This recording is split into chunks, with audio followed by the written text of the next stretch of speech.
Hello बच्चों, बहुत बहुत स्वागत है आपका अपने चैनल कक्षा गणित में। बच्चों, हम लोग आज एक चैप्टर नया स्टार्ट करने जा रहे हैं। चैप्टर नंबर है 7, क्रमचय तथा संचय, मानी परमुटेशन एंड कॉम्बिनेशन। नया चैप्टर है और नया चैप्टर आपका यहां पर तो है ही है, लेकिन आपके लिए भी नया है। आपने कक्षा 1 से लेकर के 10 तक इस चैप्टर से संबंधित कुछ भी नहीं सीखा है। जैसे कुछ टॉपिक ऐसे होते हैं जो हमने पिछली क्लासों में पढ़ रखे हैं, जैसे ट्रिग्नोमेट्री है या बहुत ढेर सारे मतलब फैक्टर वगैरह और ये वो सब कुछ, बहुत सारी चीजें हमने पहले पढ़ रखी हैं और उनका हम यूज आगे करते रहे हैं। लेकिन यहां पर हमने क्रमचय और संचय से संबंधित अब तक कुछ नहीं सीखा। नया चीज है, ये बिल्कुल नई चीज है। परेशान होने की जरूरत नहीं है, बिल्कुल सिंपल, सारी चीजें बिल्कुल सिंपल है। ठीक है, आराम से पढ़ेंगे, मन लगा के पढ़ेंगे। सारी चीजें कुछ ऐसी हैं कि हमें मन से एनालाइज करना है, अच्छे से समझना है। सूत्रों की यहां पर बहुत ज्यादा ढेर सारी लिस्ट नहीं है, कुछ भी नहीं पढ़ना है, बस केवल आपको अच्छे से रूल इसके समझना है, मन से पढ़ना है। ठीक है, बेनिफिट की बात करें तो यहां से इससे आगे जब आप जाओगे तो एक द्विपद प्रमेय मिलेगा।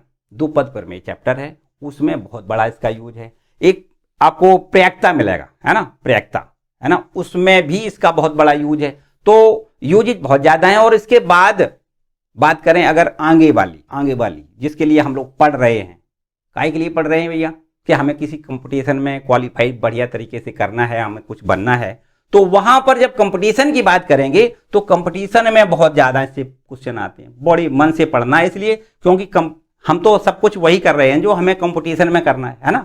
तो कंपटीशन में यहां से बहुत ज्यादा पूछे जाते हैं, तो मन से पढ़ना है। ठीक है, तो बच्चों यहां पर हम बात करेंगे आज क्रमचय तथा संचय की। क्रमचय और संचय का मतलब जैसा कि उसका नाम है, क्रम से चयन करना, है ना। हम बाद में बात करेंगे, यहां पर क्रमचय और संचय की बाद में बात करेंगे। आज बात करते हैं कि क्रमचय संचय आया कहां से, उसकी बात करते हैं। क्रमचय संचय आया कहां से है, हम उसकी बात करते हैं। तो यहां पर एक सिद्धांत हमें समझना है। इस सिद्धांत को कहते हैं गणना का सिद्धांत या गुणन सिद्धांत भी आप कह सकते हो। गणना का सिद्धांत या गुणन सिद्धांत कह सकते हो, उसको पहले समझना है और फिर इसके बाद आपको पता चल जाएगा कि क्रमचय संचय कहां से आया। उसी को मतलब क्रमचय संचय जो बना है वो वास्तव में गणना के आधारभूत सिद्धांत से ही निष्पादित हुआ है, ऐसे समझ सकते हैं। ठीक है, तो बात करते हैं गणना के आधारभूत सिद्धांत की या गणन सिद्धांत की। गुणन सिद्धांत इस प्रकार से इसको लिखा जा सकता है, या गणना का आधारभूत सिद्धांत या गणन सिद्धांत या गुणन सिद्धांत, कुछ भी आप कह सकते हो इस प्रकार। ठीक है, तो बच्चों ये क्या है, एक एग्जाम्पल पहले समझ लो। एक एग्जाम्पल के थ्रू आपको ये समझाएंगे तो बिल्कुल एकदम सारी बात बड़े आराम से समझ में आएगी। देखो, एक अपने सीधे साधे तौर पे पहले हम ऐसे समझें कि हमारे पास कोई, जैसे हम पैंट शर्ट पहनते हैं, है ना, आप लोग पैंट शर्ट पहनते हो, तो हम ये मानते हैं कि आपके पास कोई 2 पैंट हैं। कितने पैंट हैं? 2 पैंट हैं। मान लेते हैं उनके नाम हमने इस प्रकार दे दिए, P1 और P2। एक कोई ब्लू कलर का है, कोई ब्लैक कलर का है। हम ब्लैक ब्लू ना कह के P1 P2 कहते हैं, क्या बात है, एक ही बात। इसके बाद हम मान लेते हैं कि हमारे पास 3 शर्टें हैं। कितनी शर्टें हैं? 3 शर्टें हैं। S1 S2 S3 इनके नाम दे दें, क्या दिक्कत है। ठीक है, तो 2 पैंट हैं, 3 शर्टें। अब आपसे कोई पूछता है कि आपके पास ड्रेसेस कितनी है, ड्रेसेस कितनी है, तो आप कितनी बताएंगे? आप ये बता नहीं सकते कि हमारे पास ड्रेसेस कितनी, बिल्कुल बता सकते हो। तो ऐसे बता सकते हो कि जैसे हम एक पैंट, ये पहला वाला और पहली वाली शर्ट मतलब P1 पैंट और S1 शर्ट लें और ये पैंट शर्ट का एक ड्रेस तैयार, कंप्लीट। इसी प्रकार से हम ऐसे कह सकते हैं कि P1 पैंट लें, वही पैंट नहीं बदला, शर्ट हमने बदल दी, क्या बात है, दूसरी ड्रेस तैयार होगी। ठीक है, इसका इससे ये तो कह सकते हैं कि ये अलग है, ये अलग है, भैया एक तो है नहीं। इसी प्रकार से पैंट वही लें और ये शर्ट बदल दें, ये एक तीसरी ड्रेस तैयार होगी। ठीक है, इसके बाद अगर हम बात करें दूसरा पैंट ले लें, ये पैंट हमने 3 जगह यूज कर लिया तीनों शर्टों के साथ। अब हम दूसरा वाला पैंट लें, ये P2 पैंट लें, शर्ट नंबर पहली, एक ड्रेस ये हो गई। P2 पैंट लें और शर्ट नंबर दूसरी लें, एक ड्रेस ये तैयार। और बिल्कुल ठीक इसी प्रकार से ये आपका P2 पैंट और S3 शर्ट लेकर के एक ड्रेस ये तैयार होगी। तो बताओ भैया ड्रेस कितनी हो गई? आप कह सकते हो ड्रेस है 6 हो गई। कितनी ड्रेसें हो गई? 6 ड्रेसें हो गई। और कोई भी ड्रेस ऐसी नहीं है कि जो हम ये कहें कि सिमिलर है, अलग है, सारी ड्रेसें अलग हैं, हम ये कह सकते हैं कि 6 दिनों तक हम इन 2 पैंटों और 3 शर्टों को लेकर के बदल बदल के पहने तो हम 6 दिनों तक पहनेंगे और कोई ये नहीं कहेगा कि हम वही पैंट या वही ड्रेस पहने, ड्रेस बदल जाएगी। ठीक है, तो इस प्रकार से ये कॉम्बिनेशन कितने बने, 6 ड्रेस बन गई। 6 ड्रेस का यहां पर हमने पेयर कर लिया कि 6 ड्रेस, एक ड्रेस ये, 2 3 4 5 6 ड्रेसें बन गई। ठीक है, अच्छा अगर बात करें गिनती से तो हमने 6 बना ली। एक जुगाड़ वाली बात है, वो जुगाड़ वाली ये बात है कि अगर हम पैंट गिन लें, पैंट हमारे पास 2, शर्ट गिन लें, शर्ट हमारे पास 3, इन दोनों का गुणा कर दें तो यहां पर देखो ड्रेसें मिल जाएंगी 6, ऐसे भी 6 हैं, ऐसे भी 6 है कि नहीं है। अब समस्या इस बात की होती है कि जब छोटी कोई क्वांटिटी छोटी हो, जैसे हमारे पास 2 पैंट थे, 3 शर्टें थी, तो हमने 6 ड्रेसें बना के बता दी आपको। अब किसी साहबजादा कोई ऐसा है जिसके पास 25 पैंट हैं, 30 शर्टें हैं, तो अब अगर आपसे कोई पूछता है कि बताओ भैया कितनी ड्रेसेस हैं, तो एक समस्या आएगी नहीं भैया, हम कहां तक उसके पेयर बनाएंगे, कहां तक पेयर बनाएंगे, तो एक समस्या बन जाएगी। तो उसके लिए इसी सिद्धांत से अगर हम बात करें कि उसके पास 20 पैंटें हैं, 30 शर्टें हैं, तो कुल मिला के ड्रेसेस कितनी, 600 ड्रेसेस हो जाएंगी उसके। ऐसे देखो कितनी बड़ी आराम से, हम ना हमें पेयर बनाना है ना कुछ करना है, सीधी सीधी हम कह सकते हैं उसके पास ड्रेसेस कितनी है, 600 है। ठीक है, पक्की बात। और वो ड्रेसेस सब अलग अलग होंगी, बिल्कुल अलग, जैसे कि ये अलग ड्रेसेस, वैसे ऐसे ये ड्रेसेस अलग हो जाएंगे। ठीक है, अच्छा एक और दूसरा उदाहरण देखते हैं, एक और दूसरा उदाहरण देखते हैं। जैसे कभी आप अपने विद्यालय में जाते हो, आप अपने विद्यालय में गए और विद्यालय में मान लेते हैं थोड़ी देर के लिए आपके चारों तरफ जो 4 दीवारी है ना, बाउंड्री जो है, उसमें चारों दीवारों में एक एक गेट लगा हुआ है, 4 गेट हो गए आपके, 4 गेट। ठीक है, जैसे हम चित्र से बता दें आपको, देखो यहां पर आपका ये विद्यालय है और ये विद्यालय की 4 दीवारी ये हो गई। इसमें एक यहां गेट है, एक यहां गेट है, एक यहां गेट है और एक यहां गेट है। प्रिंसिपल साहब बहुत स्ट्रिक्ट हैं, वो कहते हैं भैया देखो कोई भी बच्चा अंदर जाएगा, लेकिन जहां से वो अंदर जाएगा वहां के उस गेट से बाहर नहीं आ सकता। मतलब चारों गेट खुले हैं, प्रेयर के समय है, सुबह का टाइम है, तो बच्चे चारों तरफ से आ सकते हैं, अलाउ है, चारों गेटों से घुस सकता है कोई बच्चा। लेकिन एक शर्त है प्रिंसिपल साहब की, जिस गेट से वो घुसेगा उससे निकल नहीं सकता फिर वो। मतलब कोई बच्चा अगर यहां से जाता है तो यहां से फिर वापस नहीं आएगा। यहां से जा तो चारों गेटों से सकता है, यहां से भी जा सकता है, यहां से भी, यहां से भी, यहां से, मतलब एक बच्चा 4 प्रकार से अंदर जा सकता है। यहां से चला जाए, अथवा यहां से चला जाए, अथवा यहां से चला जाए, अथवा यहां से चला जाए। 4 प्रकार से वो इंटर कर सकता है विद्यालय में, 4 प्रकार से वो जा सकता है। 4 तरीका है, मतलब 4 रास्ता है। लेकिन प्रिंसिपल साहब के निर्देशानुसार वो वापस उस रास्ते से वापस नहीं, उस गेट से वापस नहीं आएगा। तो वापस आने के उसके 3 रास्ते हो जाएंगे, 3 रास्तों से वापस आ सकता है।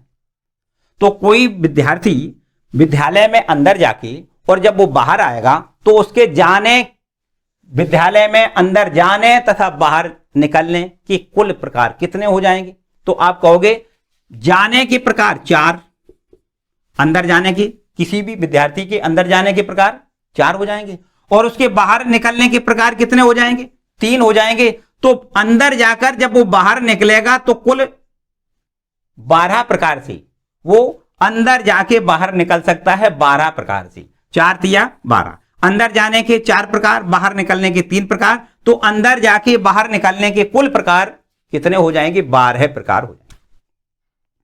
बात ठीक समझ में नहीं आई? कोई समस्या? कोई समस्या नहीं भाई। 4 प्रकार से अंदर जा सकता है और इंस्ट्रक्शन है कि उससे बाहर आना नहीं है उसको। तो 4 प्रकार से इधर से भी जा सकता है, इधर से भी, इधर से भी, इधर से, किधर से जाए, स्वतंत्र है वो।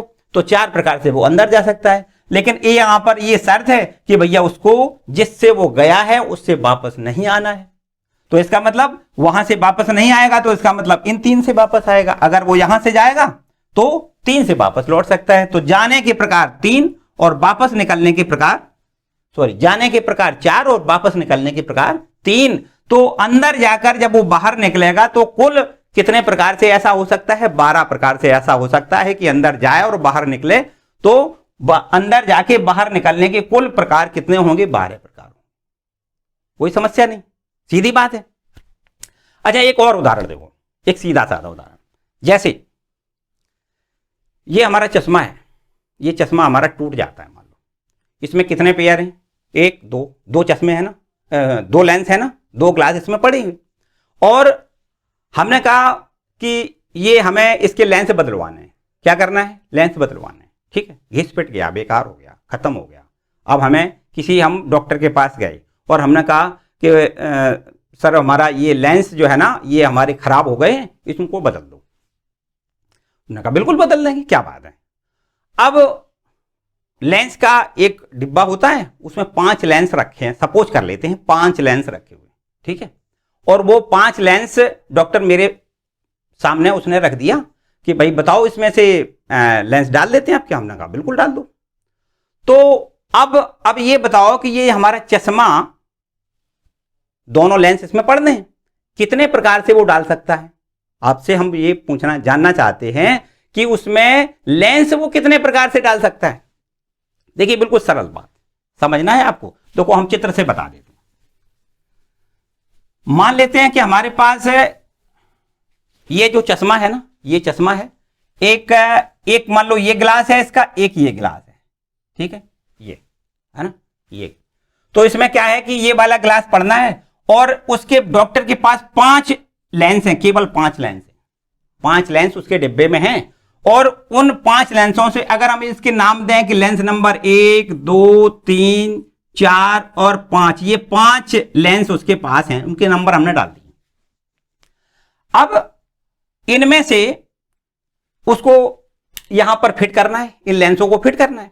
अब क्या करेंगे, जैसे इस जगह पे इन 5 लेंसों में से किसी एक लेंस को यहां डालना है, डाल देगा, पक्की बात। तो बताओ भैया, इसमें ये तो कहा नहीं गया कि ये वाला डालें या ये डालें या ये डालें या ये, तो इस लेंस को डालने के कितने प्रकार होंगे? इस लेंस को डालने के कितने प्रकार होंगे? आप कहोगे 5 प्रकार होंगे। क्यों होंगे? क्योंकि या तो वो इसको डाले या इसको डाले या इसको डाले या 4 नंबर वाले को डाले या 5 नंबर वाले को डाले। तो कुल मिला के इस लेंस को डालने के कितने प्रकार हो जाएंगे? 5, सीधी बात। अच्छा भाई, इसमें एक लेंस उसने फिट कर दिया, अब उसके पास यहां 4 ही लेंस बचे। मान लेते हैं कि ये 5वें नंबर वाला उसने फिट कर दिया, इसको हटा दो, वो तो इसमें आ गया। अब उसके पास कितने लेंस रह गए? 4 लेंस रह गए, सीधी बात। तो अब इन 4 लेंसों को यहां पर इस वाले दूसरे वाले लेंस, यहां दूसरे वाले इसमें फिट करना है उसको, है ना। ये आपका ये खाली है, ये तो इसमें भर गया, अब ये वाला दूसरा वाला खाली है, तो इसमें भरना है उसको। तो इसमें भी वही बात है, या तो इसको इससे भर दे वो, या इस वाले लेंस से भर दे, या तीसरे वाले नंबर वाले लेंस से भर दे, चौथे वाले नंबर से भर दे, किसी न किसी से। ये भी तो 4 प्रकार से भरा जा सकता है। ये वाला लेंस कितने प्रकार से भरा जा सकता है? 4 प्रकार से। इन 4 में से किसी एक को यहां लगा दे, इसको लगा सकता है, अथवा इसको, अथवा इसको, अथवा इसको, ठीक है। तो यहां से इस लेंस को भरने के 5 प्रकार हैं और इस लेंस को भरने के 4 प्रकार हैं। तो कुल मिला के चश्मा जो बनेगा वो 20 प्रकार से बनाया जा सकता है। चश्मा तैयार किया जा सकता है 20 प्रकार से। अगर दोनों लेंसों को यहां पर फिट करना है तो लेंस कितने प्रकार से फिट किया जा सकता है? 20 प्रकार से ये चश्मा हमारा तैयार किया जा सकता है, ठीक है। कोई समस्या? कोई समस्या वाली बात, सीधी सीधी बातें हैं सारी। तो देखो, एक जनरल सी बात हमें मिली, एक जनरल बात मिली। वो क्या? एक जनरल बात हमें ये मिल गई कि अगर कोई एक कार्य है वो एम प्रकार से किया जा सकता है, कोई एक काम एम प्रकार से किया जा सकता है। जैसे हमने ये वाला चश्मा 5 प्रकार से भरा, वही वाली बात यहां चल रही है कि अगर कोई काम एक काम है वो एम प्रकार से किया जा सकता है, एक दूसरा काम है वो एन प्रकार से किया जा सकता है। एक काम पहला एम प्रकार से, दूसरा एक काम एन प्रकार से किया जा सकता है। तब क्रमानुसार दोनों कामों को एम गुणे एन प्रकार से किया जा सकता है। कितने प्रकार से? दोनों कामों को एम गुणे एन प्रकार से किया जा सकता है। और यही सिद्धांत वास्तव में गणन सिद्धांत है या गणना का सिद्धांत है। यही सिद्धांत क्या है? गणन सिद्धांत है, कुछ और नहीं। यही सिद्धांत गणन सिद्धांत है। देखो इसमें कुछ और बातें याद रखनी, कुछ बातें ऐसी हैं जो वर्ड प्रॉब्लम जैसी हैं, उनको आपको याद रखना है। अगर कहीं या तो लिखा हो या ये ऐसे करके, ठीक है, जैसे ये वाला लेंस या तो भरा जाए, या ये वाला लेंस भरा जाए, या ये वाला लेंस भरा जाए, या ये वाला, या 5वें नंबर वाला भरा जाए। तो इस लेंस को भरने के प्रकार कितने हो जाएंगे? 1 + 1 + 1 + 1 + 1, मतलब 5 प्रकार से ये लेंस भरा जा सकता है। या तो कहीं लिखा हो या तो उसको प्लस करके जोड़ना है, या तो कहीं लिखा है तो प्लस करके, और लिखा है कहीं तो उसका गुणा करना है। और देखो ध्यान दें, या तो इस लेंस से भरा जाए, या इस लेंस से भरा जाए, या इस लेंस से भरा जाए, या तो इससे भरा जाए, या तो इससे भरा जाए, तो इस लेंस को भरने के कुल प्रकार कितने हैं? 5। या तो शब्द अगर लिखा है तो इसका मतलब प्लस करना है, ठीक है। इसी प्रकार अब यहां से एक तो यहां भर गया, अब 4 बचे, 4 में से या तो इसके द्वारा, या इसके द्वारा, या तो इसके द्वारा, या इसके द्वारा, तो यहां भी देखो 1 + 1 + 1 + 1, मतलब ये लेंस 4 प्रकार से भरा जा सकता है। अब बात आई और की, ये और ये दोनों कितने प्रकार से, और बीच में आ गया तो और की जगह आपको मल्टीप्लाई करना है। क्या करना है? मल्टीप्लाई करना है, मतलब 5 × 4, 5 × 4, ये और ये दोनों, क्या है? ये और ये दोनों कितने प्रकार से, तो आपको इस प्रकार से अगर लिखा है तो यहां क्या करना है? और की जगह मल्टीप्लाई करना है। और या तो लिखा है तो उसको प्लस से जोड़ना है। ये वर्ड कुछ इस प्रकार से मिलेंगे, उनको भी आपको याद रखना है, ठीक है। नोट कर लो भाई इसको अच्छे से, ठीक है। तो इस प्रकार से भैया ये है आपका गणन सिद्धांत। ये क्या है? गणन सिद्धांत। और गणन सिद्धांत से संबंधित ही वास्तव में एक पहली एक्सरसाइज है। थोड़ी सी और बातें बेसिक समझ लेते हैं। देखिए, जैसे इस टाइप के सवाल आपके आएंगे, जैसे कोई हमारे पास 5 डिजिट दिए जाएं, 5 नंबर कोई हैं, 1 से लेकर के 5 संख्याएं। चलो इसको पहले रब कर लेते हैं, इसको पहले रब कर लेते हैं। किस किस टाइप के आपके सवाल आएंगे उन पर थोड़ा गौर फरमाएंगे हम। देखो, जैसे हम ये मान लेते हैं कि हमारे पास कोई 1 2 3 4 5, ये 5 अंक लिखे हुए हैं। कितने अंक हैं? 5। और 5 अंकों की मदद से अगर हमें 3 अंकों की संख्या बनानी है, 3 अंकों की संख्या बनानी है 5 अंकों की मदद से 3 अंकों की संख्या बनानी है, तो वो कितनी संख्याएं बनेंगी? प्रश्न आपका ये होगा, 5 अंकों की मदद से 3 अंकों की कितनी संख्याएं बनेंगी? देखो एक और शब्द है, जबकि ऐसा प्रतिबंध होगा, जबकि कोई अंक की, किसी अंक की लिख दो, यहां कोई की जगह किसी कर दो, जबकि किसी अंक की पुनरावृत्ति ना की जाए,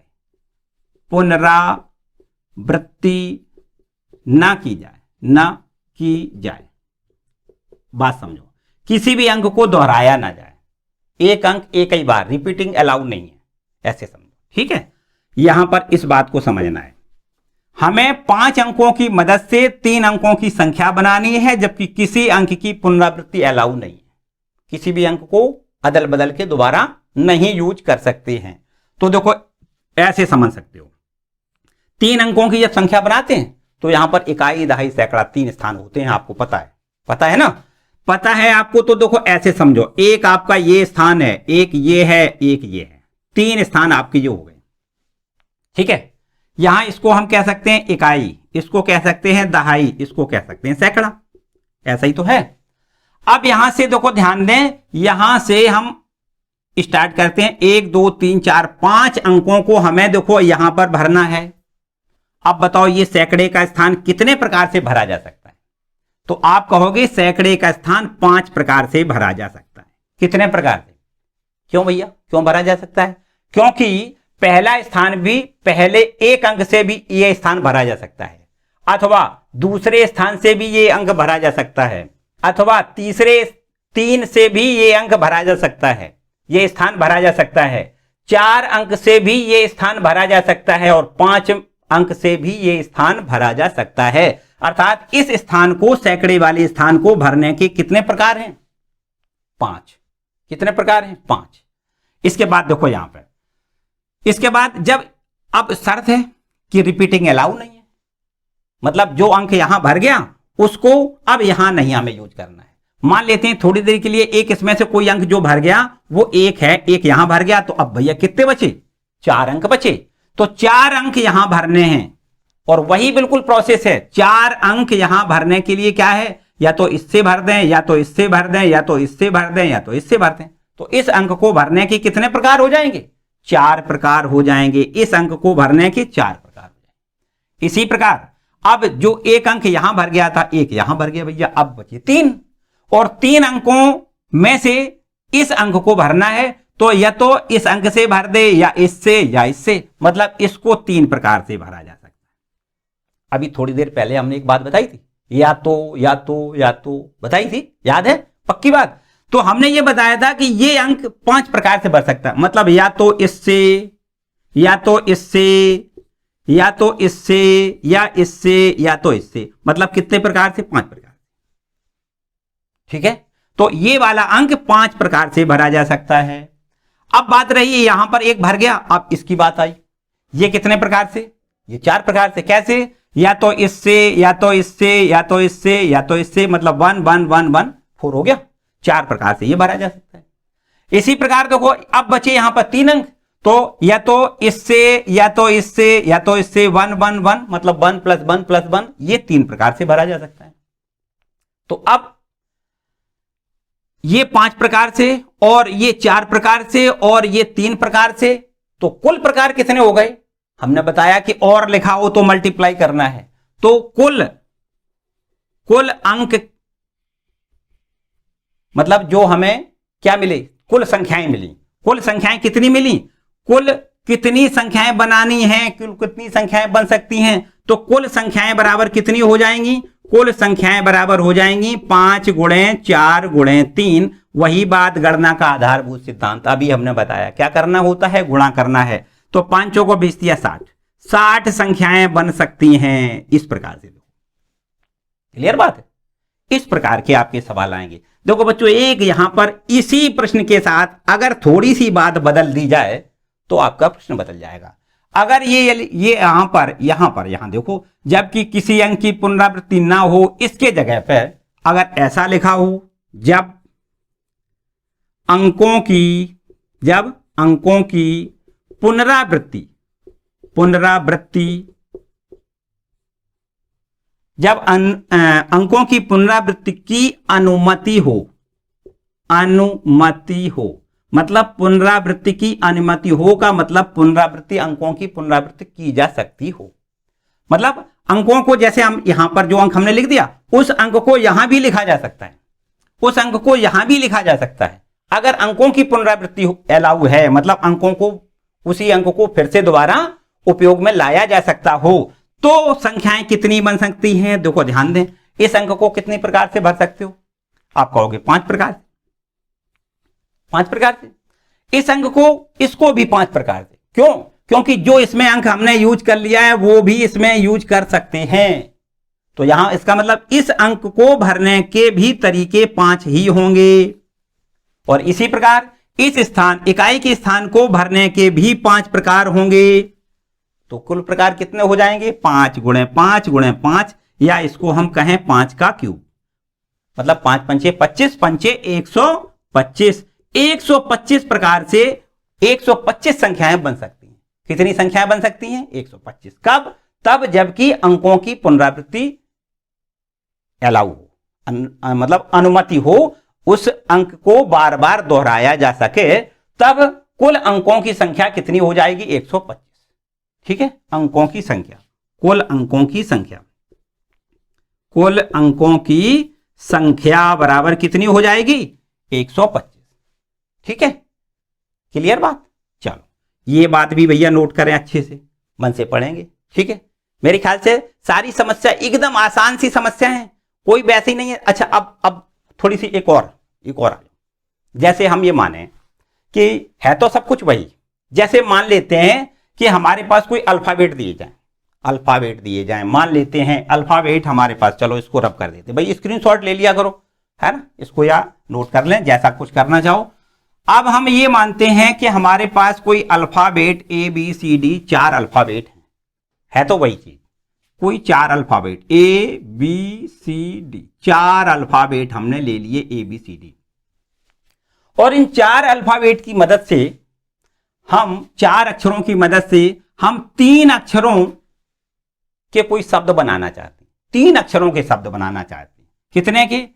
3 अक्षरों के शब्दों की संख्या, 3 अक्षरों के शब्दों की संख्या कितनी होगी? जबकि शर्त वही है पुरानी वाली कि किसी भी अक्षर को दोबारा रिपीट नहीं कर सकते, रिपीटिंग अलाउ नहीं है, ठीक है, अक्षरों की रिपीटिंग अलाउ नहीं है, ये शर्त है इसमें, ठीक है। तो हम बिल्कुल वही पुराना काम है, 3 अक्षरों को हमें यहां पर 3 अक्षरों से यहां पर इस प्रकार से बॉक्स बना लिया करो तो समझ में बड़े अच्छे से आएगा। ये पहला कोई ए, ये वाला यहां रख सकते हो। कितने प्रकार से? आप कहोगे 4 अक्षर हैं, ए को भी यहां लिखा जा सकता है, बी को भी यहां लिखा जा सकता है, सी को भी यहां लिखा जा सकता है, डी को भी यहां लिखा जा सकता है। तो कुल मिला के ये वाले स्थान पर जो भी अक्षर लिखोगे वो 4 प्रकार से लिख सकते हो, 4 प्रकार, ये 4 प्रकार से खाना भर सकता है। अच्छा, जब जो अक्षर यहां लिख गया, जो अक्षर यहां लिख गया उसको अब हमें रिपीटिंग अलाउ नहीं है तो वो यहां भरना नहीं है, तो इसका मतलब अब कितने अक्षर बचे? अब अक्षर 3 बचे, तो इसको यहां 3 प्रकार से भरा जा सकता है। अब कितने बचे भैया? वही बात, एक यहां भर गया, एक यहां भर गया, तो अब शेष 2 ही तो बचे, तो इसको 2 प्रकार से भरा जा सकता है। तब कुल शब्दों की संख्या कितनी हो जाएगी? कुल शब्दों की संख्या, तो कुल शब्दों की संख्या बराबर हो जाएगी 4 गुणे 3 गुणे 2, मतलब 4 या 12 दूनी 24, 24 आपके शब्दों की संख्या होगी, ठीक है। और यदि वही पुरानी बात कि अगर शब्दों को, ये अक्षरों को रिपीटिंग अलाउ कर दिया जाए तो इसको भी 4 प्रकार से भर सकते हो, इसको भी 4 प्रकार से, इसको भी 4 प्रकार से, है। तो 4 गुणे 4 गुणे 4, 4 चौको 16, 16 चौको 64 आपके शब्द बन सकते हैं, ठीक है, पक्की। चलो, ये इतना तो आपने गणना के आधार सिद्धांत समझ लिया, एकदम सारे क्वेश्चन तैयार हो गए, समझो। एक्सरसाइज तो बिल्कुल हलवा है, कुछ नहीं है, बिल्कुल आपने इतना कुछ पढ़ लिया तो बिल्कुल सब कुछ आसान से हो जाएगा, कतई परेशान ना हो। एक बात और पढ़ा देते हैं, एक बात और बता देते हैं, देखिए। तो चलिए इसको पहले रब कर लेते हैं, और अब आपको एक बात और यहां समझ लेनी है, एक बात और समझ लेनी। देखो क्या, इसको अब आपको समझ लेना है क्रम गुणन। क्या समझ लेना है? क्रम गुणन। क्रम गुणन, इसको कहते हैं फैक्टोरियल। क्या कहते हैं? फैक्टोरियल कहते हैं, फैक्टोरियल, ठीक है, फैक्टोरियल कहते हैं। और फैक्टोरियल का जो चिन्ह होता है वो 2 प्रकार से हम डिनोट करते हैं, 2 प्रकार से। जैसे फैक्टोरियल में कोई चीज लिखी होती है, जैसे हम एन लिख दें, फैक्टोरियल में क्या लिख दें? एन लिख दें, तो देखो इस एक तो ऐसे ऐसे निशान बनाते हैं, इसको कहते हैं फैक्टोरियल एन, या एन फैक्टोरियल या फैक्टोरियल एन, दोनों तरीके। इसको एक दूसरा सिंबल भी दे सकते हो, इसका एक दूसरा सिंबल ऐसे भी देखो होता है, इस प्रकार से। यहां पर इसको जैसे एक्सक्लेमेटरी का चिन्ह होता है ना, एक्सक्लेमेटरी का विस्मय बोधक जो चिन्ह होता है, उस तरीके का ये चिन्ह लगा देते हैं, या तो ऐसे या ऐसे, दोनों तरीके हो सकते हैं। तो ये फैक्टोरियल क्या है, पहले इसको भी समझना है, ठीक है, इसको समझो। जैसे एक उदाहरण से पहले अच्छे समझ में आएगा। जैसे हम मान लेते हैं कि ये एक कोई इस प्रकार से लिखा है फैक्टोरियल 5। क्या लिखा है? फैक्टोरियल 5। और ये फैक्टोरियल 5 को इस प्रकार लिख सकते हो, देखो ध्यान दें, 5, 1 कम कर दो 4, 1 कम कर दो 3, 1 कम कर दो 2, 1 कम कर दो 1, ठीक। इसको ऐसे भी देखो लिख सकते हो, जैसे फैक्टोरियल 4 है, जैसे फैक्टोरियल 4 है तो इसको लिख सकते हो 4, 1 कम 3, गुणा में फैक्टोरियल क्रम गुणन, क्रम गुणन, क्रम से गुणा, वही बात है, 4, 3, 2, 1, जब तक घटाते जाओ क्रम तब तक, जब तक कि 1 ना आ जाए, ठीक है। इसके बाद फैक्टोरियल 3 की बात बताएं, तो फैक्टोरियल 3 को आप लिख सकते हो 3, 2, 1। फैक्टोरियल 2 को बताओ, फैक्टोरियल को 2 को लिख सकते हो 2 गुणा 1। फैक्टोरियल 1 को बताओ, फैक्टोरियल 1 को क्या लिख सकते हो? 1। फैक्टोरियल 0 को बताओ, देखो ध्यान दें, फैक्टोरियल 0 को भी 1 लिखना है। अभी बाद में बताएंगे फैक्टोरियल 0 बराबर 1 होता है कैसे, वो बाद में बताएंगे। इतनी बात यहां तक समझ में आई। अच्छा, अब जनरल बात समझो। जनरल बात मतलब यहां पर हम क्या कहते हैं, यहां पर जैसे 5 लिखा है तो 5 पहले लिखते हैं, फिर ये देखो अगर इसको ऐसे लिख दें, यहां पर तो थोड़ा ध्यान से समझें, 4 3 2 1, अगर ये सब गुणा में लिखा हो तो उसको फैक्टोरियल 4 लिखते हैं। तो अब बताओ ये जो लिखा है ये इतना, तो इसको क्या फैक्टोरियल 4 लिख सकते हैं? हाँ बिल्कुल लिख सकते हैं। तो यहां पर इसको अगर हम 5 यहीं छोड़ दें और इस आगे वाले को फैक्टोरियल 4 लिख दें तो एकदम बिल्कुल एकदम फिट बात है, फिट है ना। इसको लिख सकते हैं 5 गुणे फैक्टोरियल 4। अच्छा, इसको यहां पर देखो, यहां पर इसको कैसे लिख सकते हो, जैसे 3 गुणे 2 गुणे 1, इसको फैक्टोरियल 3 लिखते हैं हम। तो यहां ये देखो 3 गुणे 2 गुणे 1 लिखा है तो इसको भी तो फैक्टोरियल 3 लिख सकते हो। तो फैक्टोरियल 4 बराबर होता है 4 गुणे फैक्टोरियल 3। देखो ये 4, तो इसको हमने क्या लिख दिया, फैक्टोरियल 3 लिख दिया। तो फैक्टोरियल 4 का मान कितना हो गया, 4 गुणे फैक्टोरियल 3। यहां भी देखो इसी प्रकार लिख सकते हो, यहां देखो 2 गुणे 1, ये 2 गुणे 1 है, इसको क्या लिख सकते हैं, फैक्टोरियल 2 लिख सकते हैं। तो यहां फैक्टोरियल 3 बराबर हो जाएगा 3 गुणे फैक्टोरियल 2। और बिल्कुल ठीक इसी प्रकार फैक्टोरियल 2 को हम लिख सकते हैं 2 गुणे फैक्टोरियल 1। और इसी प्रकार आगे देखो फैक्टोरियल 1 को तो 1 लिखा ही दिया हमने, कोई समस्या नहीं है। फैक्टोरियल 1 बराबर 1 इंटू फैक्टोरियल 0 भी लिखा जा सकता है, क्योंकि फैक्टोरियल 0 का मान 1 होता है। ठीक है, क्लियर बात है। एक विशेष बात याद रखनी है कि जो नेगेटिव संख्याएं होती हैं उन पर हम फैक्टोरियल यूज नहीं करते हैं, उस पर हम फैक्टोरियल यूज नहीं करते हैं, इसका भी आपको याद रखना है। चलिए एक बात और समझो, अगर हम बात जनरल करें, यहां पर देखो अगर बात इस प्रकार लिख दें कि फैक्टोरियल जो n है, ये फैक्टोरियल n, इसमें हमने क्या बताया कि n देखो ये 5 है तो 5 को हम बाहर निकालें और 1 कम करके लिख दें। तो इसी प्रकार यहां हम लिख सकते हैं n को बाहर निकालें और 1 कम करके लिख दें फैक्टोरियल में, इस प्रकार लिख सकते हैं। मतलब फैक्टोरियल n बराबर हो जाएगा n into factorial n minus 1। ठीक है, इसी प्रकार बिल्कुल अगर और इसको देखो आगे बढ़ाएं, इसको और आगे बढ़ाएं, अगर इसको बाहर निकालें तो इससे और कम कर देंगे। देखो इस प्रकार लिख दें, जैसे n तो हमारा फिट है, यहां फैक्टोरियल n में से अगर n माइनस 1 बाहर निकाल लें तो एक इसमें से और कम करना पड़ेगा, मतलब फैक्टोरियल n माइनस 2 लिखना पड़ेगा। और अगर n माइनस 2 को बाहर निकाल लें, देखो एक और आगे स्टेप, n तो ठीक है, n माइनस 1 ठीक है, यहां n माइनस 2 को बाहर निकाल लें तो ये फैक्टोरियल n माइनस 3 हो जाएगा। ठीक है, अगर n माइनस 3 को बाहर निकाल ले तो ये तब तक घटाते जाते हैं जब तक कि 1 ना आ जाए। देखो तब तक घटाते हैं जब तक 1 ना आ जाए, तब तक घटाते हैं जब तक 1 ना आ जाए, देखो 1 ना आ जाए तभी तक तो घटाते हैं। तो यहां से हमारे पास एक रूल बना कि फैक्टोरियल n बराबर जो होता है वो होता है n माइनस 1, n माइनस 2, और तब तक घटाते जाते हैं जब तक कि ये 1 ना आ जाए।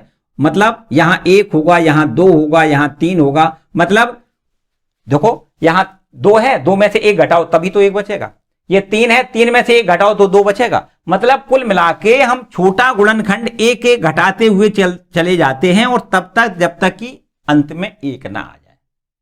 तो फैक्टोरियल n बराबर ये आपका एक फॉर्मूला हो गया।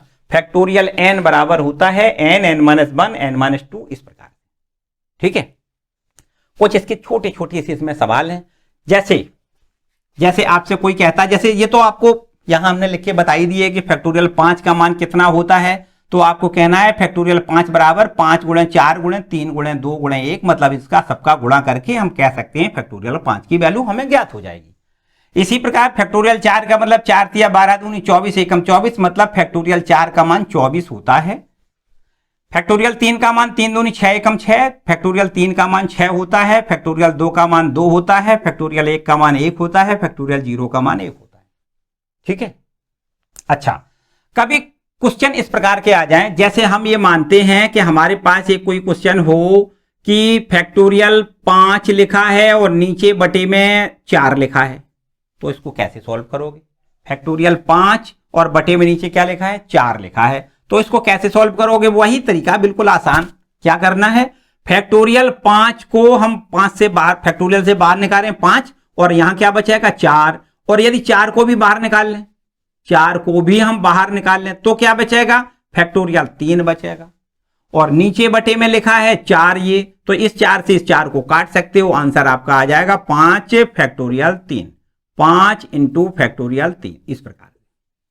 ठीक है, इस प्रकार के सिंपल से सारे प्रश्न होते हैं। एक्सरसाइज करेंगे बड़े आराम से समझ में सारी बातें आ जाएंगी। ठीक है, तो मेरे ख्याल से जो हमने बेसिक आपको बातें बताई हैं बड़े आराम से आपको समझ में आ गई होंगी। ठीक है, एक्सरसाइज आगे वाले वीडियो में हम करवाएंगे, तो तब तक आप इस वीडियो को एक बार फिर से देख लें, अच्छे मन से देख लें, तैयार कर लें एकदम बढ़िया। ठीक है, और सवाल हमने बताया कि बिल्कुल एकदम हलवा तरीका से आपको आ जाएंगे, किसी प्रकार की कोई समस्या नहीं रहेगी। ठीक है, तो उम्मीद करता हूं कि भैया ये आज एक बार फिर से आप पढ़ेंगे, अच्छे से समझेंगे, और अगले वाले आपका जो अगला लेक्चर होगा उसमें हम आपके एक्सरसाइज के पूरे क्वेश्चनों को एक एक करके 1 बाय 1 कंप्लीट करवाएंगे। ठीक है, तो आज के लिए फिलहाल इतना ही, मिलते हैं अगले वीडियो में। वीडियो अगर पसंद आया तो भैया लाइक जरूर कर दें, चैनल पर नए हैं तो चैनल को सब्सक्राइब कर लें, बेल आइकन प्रेस कर लें, जिससे आने वाले वीडियो का नोटिफिकेशन आपको मिल सके। ठीक है, दोस्तों के साथ इस वीडियो को शेयर जरूर कर दें। ठीक है, मिलते हैं अगले वीडियो।